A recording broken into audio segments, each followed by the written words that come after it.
জয় শ্রীকৃষ্ণ, জয় রাধা মাধব।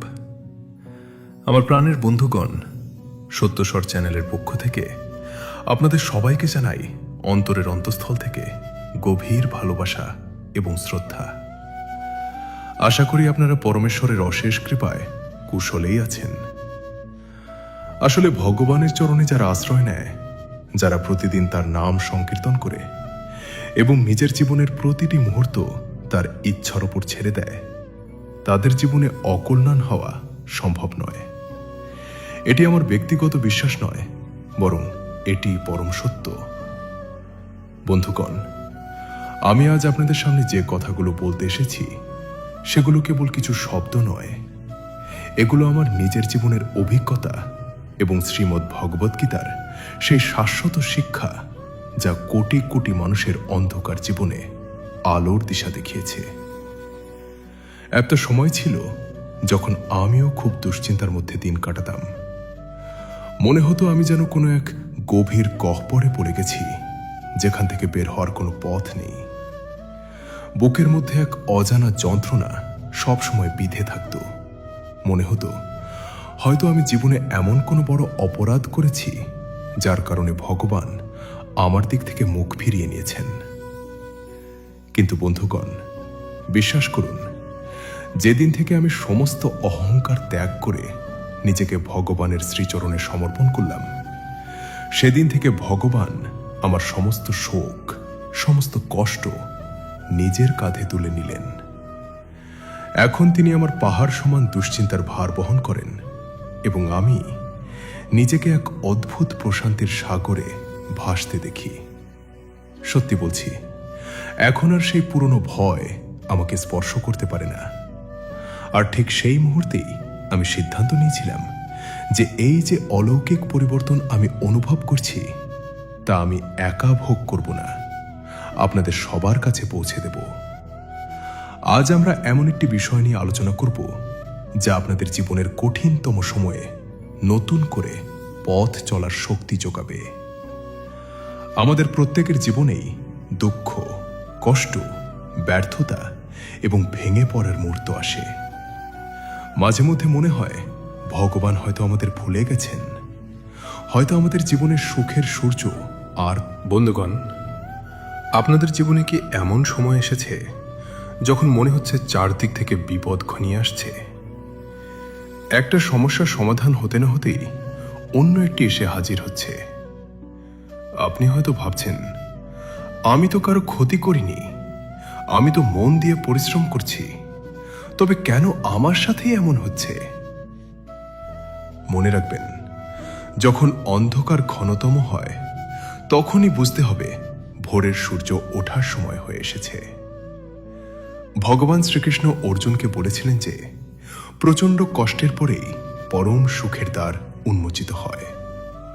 ঠিক তেমনি যখন আপনার সহ্যের সীমা ছাড়িয়ে যাবে, যখন আপনার আর্থিক অবস্থা ভেঙে পড়বে, কাছের মানুষগুলো হঠাৎ বদলে যাবে, বিশ্বস্ত মানুষরা বিশ্বাসঘাতকতা করবে এবং আপনার শরীর ও মন অবসাদে ভরে যাবে, ঠিক তখনই জানবেন ভগবানের এক অদৃশ্য কাজ শুরু হয়েছে। ভগবান শ্রীকৃষ্ণ কাউকে বিনা কারণে কষ্ট দেন না। এই কষ্ট আসলে আপনার জন্য কোনো শাস্তি নয়, বরং এটি একটি পরীক্ষা এবং প্রস্তুতির প্রক্রিয়া। ঠিক যেমন সোনাকে আগুনে পুড়িয়ে খাঁটি করা হয়, হীরাকে প্রচণ্ড চাপের মধ্যে রেখে উজ্জ্বল করা হয়, তেমনি আপনার আত্মাকে এক বিশাল সুখ বা সাফল্যের জন্য তৈরি করতেই ভগবান আপনাকে এই কঠিন সময়ের মধ্য দিয়ে নিয়ে যান। এই সময়ে ভগবান দেখেন আপনার বিশ্বাস কতটা অটুট। আপনি কি ধৈর্য হারিয়ে ফেলছেন, নাকি নিজের উপর আস্থা রাখতে পারছেন?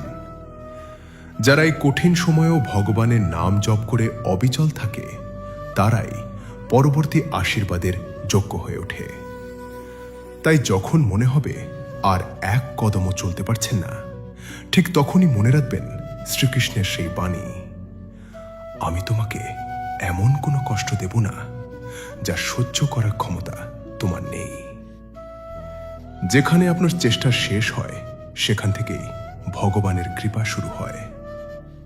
দ্বিতীয় একটি লক্ষণ হল হঠাৎ নিজেকে একা অনুভব করা। একদিন আপনি হয়তো লক্ষ্য করবেন যে আগে যারা আপনার চারপাশে থাকতো তো তারা এখন আর নেই।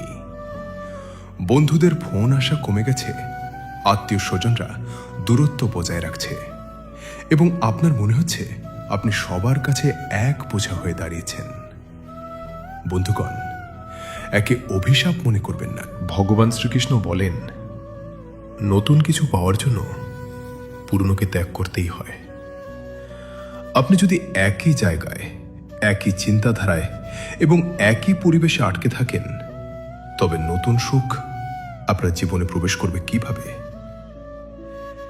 এই বিচ্ছিন্নতা আসলে আপনার জীবনের এক শুদ্ধিকরণ প্রক্রিয়া।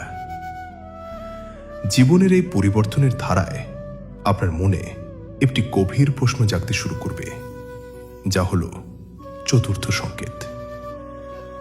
বন্ধুগণ, একটা সময় আসে যখন মানুষ কেবল বেঁচে থাকার জন্য বাঁচতে চায় না, বরং সে তার অস্তিত্বের অর্থ খুঁজতে শুরু করে। আপনার মনে প্রশ্ন জাগবে, আমি আসলে কে? আমার জীবনের উদ্দেশ্য কি? এই যে প্রতিদিনের লড়াই, সংগ্রাম এবং দুঃখ, এর শেষ কোথায়? আমি কি কেবল কষ্ট পাওয়ার জন্য জন্মেছি, নাকি এর ঊর্ধ্বে কিছু আছে? এই প্রশ্নগুলো কোনো সাধারণ প্রশ্ন নয়। এগুলো হলো আপনার আত্মার ডাক। যখন আপনার আত্মা আর বাইরের জগতের মায়ার মধ্যে তৃপ্ত থাকতে পারে না, তখনই এই জিজ্ঞাসাগুলো মনে আসে। শ্রীকৃষ্ণ গীতায় বলেছেন, যখন মানুষের বাইরের জগতের মায়া কেটে যায়, তখনই সে অন্তরের সত্যের সন্ধান পায়। আপনি লক্ষ্য করবেন যে টাকা পয়সা বা জাগতিক সাফল্য আপনাকে আগের মতো আনন্দ দিচ্ছে না। ভিড়ের মধ্যেও এক অদ্ভুত শূন্যতা কাজ করছে। এই শূন্যতাই আসলে আপনার আধ্যাত্মিক জাগরণের শুরু। এই সময় মানুষ নির্জনতা পছন্দ করে, গভীর চিন্তা করতে ভালোবাসে এবং ধর্ম বা দর্শনের প্রতি এক টান অনুভব করে। যখন আপনি কোনো আধ্যাত্মিক কথা শোনেন, তখন আপনার মন শান্ত হয়। এটি কোনো কাকতালীয় ঘটনা নয়। ভগবান শ্রীকৃষ্ণ যখন কাউকে নিজের কাছে টানেন, তখন তিনি তার চিন্তা চেতনাকে গভীর করে দেন। অনেক সময় এই প্রশ্নগুলো মনে শান্তি আনার বদলে যন্ত্রণা দেয়, কারণ আপনি বুঝতে শুরু করেন যে এতদিন আপনি যা কিছুকে গুরুত্বপূর্ণ মনে করতেন তা আসলে ক্ষণস্থায়ী। কিন্তু মনে রাখবেন, অন্ধকার ঘর থেকে হঠাৎ রোদে বেরোলে যেমন চোখ ধাঁধিয়ে যায় এবং কিছুটা যন্ত্রণা হয়, তেমনি সত্যের আলো যখন প্রথমবার আত্মায় পড়ে, তখন একটু কষ্ট হওয়া স্বাভাবিক। কিন্তু এই কষ্টই আপনাকে অনেকে বিষণ্ণতা বা ডিপ্রেশন মনে করেন, কিন্তু সব শূন্যতা ডিপ্রেশন নয়। কিছু শূন্যতা আসে আপনার ভেতরের পুরনো জঞ্জাল পরিষ্কার করতে, যাতে সেখানে ভগবানের প্রেমানুভূতি জায়গা করে নিতে পারে। যারা এই পর্যায়ে পৌঁছান, তারা অহেতুক আড্ডা বা সমালোচনা থেকে নিজেকে সরিয়ে নেন, কথা বলা কমিয়ে দেন এবং নিঃশব্দে নিজের কাজ করে যান। এটি কোনো দুর্বলতা নয়, বরং এটি আপনার আধ্যাত্মিক পরিপক্কতার লক্ষণ। ভগবান আপনাকে এই সংকেত দিয়ে বোঝাচ্ছেন যে আপনার হৃদয়ে এখন পরম সুখের আসন তৈরি হচ্ছে। ষষ্ঠ সংকেত হিসেবে আপনি অনুভব করবেন আপনার ভেতরে এক অদ্ভুত শক্তি সঞ্চিত হচ্ছে। বাইরের ঝড় হয়তো থামেনি, কিন্তু আপনি লক্ষ্য করবেন যে আপনার ভেতরের অস্থিরতা কমে গেছে। যে যন্ত্রণা আপনাকে আগে সারা রাত কাঁদাতো, সেই একই যন্ত্রণা এখন আপনাকে নীরবে সহ্য করার শক্তি দিচ্ছে। মানুষের কথায় আপনি আগের মতো ভেঙে পড়ছেন না।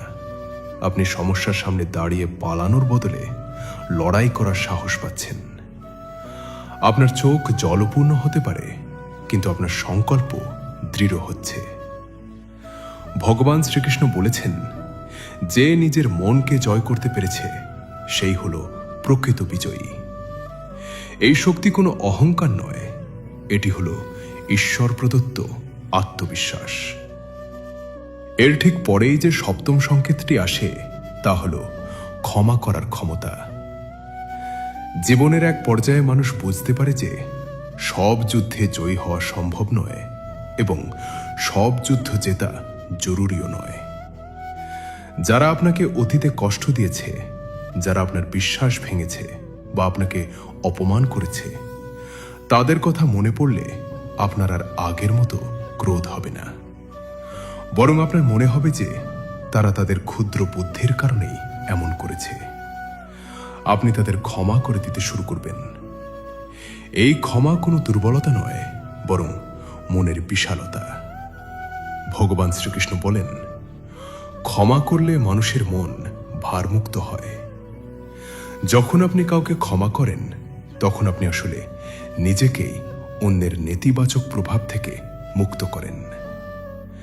যেখানে ঘৃণা থাকে না, সেখানে শান্তি থাকে, এবং যেখানে শান্তি থাকে, সেখানেই সত্যিকারের সুখের নিবাস। এই কণ্ঠস্বর চিৎকার করে না, কিন্তু সঠিক পথ দেখিয়ে দেয়। এটাই হলো আপনার বিবেক বা অন্তরাত্মার ডাক। আগে আপনি লোকের কথায় চলতেন, সমাজের চাপে পড়ে সিদ্ধান্ত নিতেন, কিন্তু এখন আপনি অনুভব করবেন যে আপনার ভেতর থেকেই একটা বোধ জন্মাচ্ছে কোনটি ঠিক আর কোনটি ভুল। এমনকি কোনো লাভজনক কাজেও আপনার বিবেক যদি সায় না দেয়, আপনি তা থেকে দূরে থাকবেন। এটি আপনার আধ্যাত্মিক চেতনার উন্মেষ। ভগবান শ্রীকৃষ্ণ বলেছেন যে তিনি মানুষের হৃদয়ে অবস্থান করেন এবং সেখান থেকেই তাকে চালিত করেন। যখন আপনি আপনার ভেতরের এই পবিত্র ডাক শুনতে শুরু করবেন, তখন জানবেন আপনি আর একা নন, স্বয়ং ঈশ্বর আপনাকে পথ দেখাচ্ছেন। সবশেষে দশম এবং জীবনের সবথেকে গভীর ও শক্তিশালী সংকেতটি হল ভগবানের কাছে সম্পূর্ণ আত্মসমর্পণ। এই সংকেতটি তখনই আসে যখন মানুষ লড়াই করতে করতে ক্লান্ত হয়ে পড়ে এবং বুঝতে পারে যে তার নিজের ক্ষমতায় সবকিছু নিয়ন্ত্রণ করা সম্ভব নয়। একদিন হঠাৎ আপনি অনুভব করবেন যে আপনি আর কোনো কিছু জোর করে পরিবর্তন করতে চাইছেন না। আপনার হৃদয়ের গভীর থেকে এই আকুতি আসবে, হে ভগবান, আমি আমার সর্বোচ্চ চেষ্টা করেছি, এখন ফল যাই হোক না কেন তা তোমার ইচ্ছার উপর ছেড়ে দিলাম। বন্ধুগণ, এই সমর্পণ কোনো পরাজয় নয়, এটিই হলো সবথেকে বড় বিজয়। অনেকে ভাবেন আত্মসমর্পণ মানে কর্মত্যাগ করা, কিন্তু তা নয়। আত্মসমর্পণ মানে হলো কাজ করা, কিন্তু দুশ্চিন্তা ভগবানের উপর ছেড়ে দেওয়া। যখন আপনি আর একা লড়াই করার ভার বইবেন না, যখন আপনি বিশ্বাস করবেন যে ভগবান আপনার সাথে আছেন, তখন থেকেই আপনার ভয় দূর হতে শুরু করবে।